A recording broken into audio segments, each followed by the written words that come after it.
Сәлеметсіздер ме, құрметті YouTube сүйер көрермендер.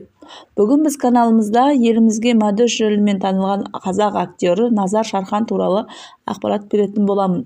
Ақпаратты тыңдамас бұрын каналға тіркеліп кетсеңіздер. Сұлтанбаев Назар Шарханұлы 1984 жылы 24 мамырда Кентау қаласында дүниеге келген. Мен 11 жасымда отбасымызбен Алматыға бір дорба заттармен көшіп келдік. Ата-анам сол кезде қаржылық қиындықтарға тап болды. Оларға көмектесу үшін бірінші жұмысымды таптым. Мен тұқым, көкөніс, жеміс-жидек және жасыл базарда мүмкін болатынның бәрін саттым. Содан полиция қызметкерлері мені үнемі алып кетті. Содан кейін оқу басталды. Мен бұл жұмысты тастадым, бірақ өмірлік тәжірибе қалды. 2001 жылы мектеп бітірген соң КЗАТК-ге түстім. Мен бағдарламашы мамандығы бойынша бір жыл оқыдым. Бітірмей КазМУ-дан қаржы мамандығына сырттай оқуға түстім. Диплом алғаннан кейін бір жылдай Альянс банкте несие менеджері болып жұмыс істедім. Содан кейін балабақшаларға жиһаз, ойыншықтар және басқа да заттарды мемлекеттік сатып алумен айналысатын Альянс Издат серіктестігінде 6 айға жуық жұмыс істедім. Бірақ мұндай жұмыс маған ұнамады.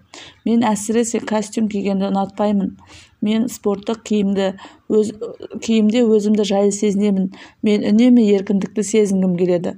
Жалпы мен 2 одақтан да шығып, 1,5-2 жыл үйде болдым. Бірінші альбомыма тректерді жаздым.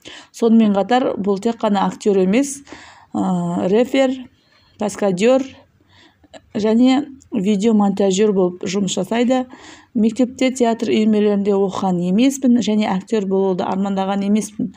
Бірде осы театрға келсем, Болат Манашұлы менің көзімнен құштарлықты көрді. Театр ол кезде қиын кезеңдерді бастан өткерді. Ол маған: Назар, мен саған ақша төлей алмаймын, бірақ сен маған жұмыс істей аласың, қаласаң көріңіз, мен тырысамын деп шештім.